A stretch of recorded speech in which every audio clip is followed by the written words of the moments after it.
I mean, currency equals debt. And when you hold a currency, you're holding a debt instrument. And so all of those will decline in value relative to other things.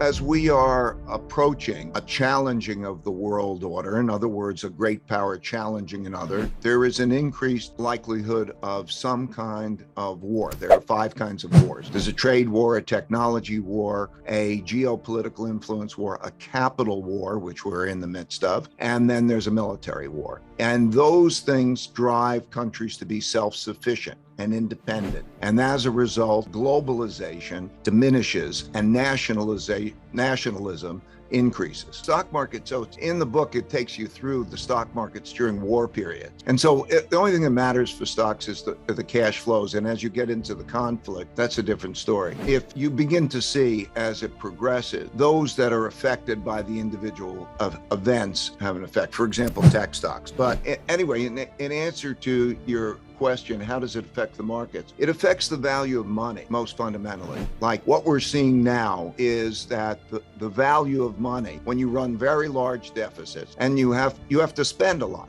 You have to spend a lot on social programs. You have to spend a lot on defense. You have to spend a lot on environmental programs and so on. And so when you spend a lot more money than you earn, then you have to print money to make up that difference, to make the purchases. And then that devalues money. And so it's like the examples I gave you of the 2 currency devaluations that you had before. 1971 led to the inflationary period of the 1970s. And so you have the stock market. Yes, the stock market goes up and other things, but cash is trash. And people begin to learn that the bonds that they're holding have negative returns. And it starts to change the value of money, the value of dollars and so on. So money goes into other assets.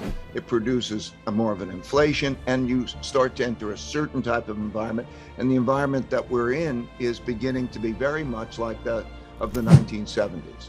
There's 2 ways of dealing with debt. You pay it back in hard money or you pay it back in soft money. You pay it back in hard money and you have a problem. You have a depression. So throughout history, whenever that was done, pay it back in hard money. Eventually, that was abandoned and you print money. That was what 71 was. That was what March 1933 was. And so I think that what you have to think about is the value of money. How much money does one have in debt instruments? And do you want to own that as an asset? I think they're bad assets. And so, and then how do you diversify? And the system also has to deal with what is money? Is the dollar going to remain the same sort of reserve currency? And then you see the development of alternative monies. We're seeing a variety. I think different types of money will compete with each other in the environment we're in. Some, maybe it's crypto, maybe it's gold, maybe it's other things, maybe the digital renminbi competes with the US dollar. We're going to come into an environment because everybody thinks that think about how much money is being stored in debt instruments, those debt assets. Think about how poor those returns are. So that kind of a shift, I think, is very important. All currencies have a lot of debt. And so when you look at one relative to the other,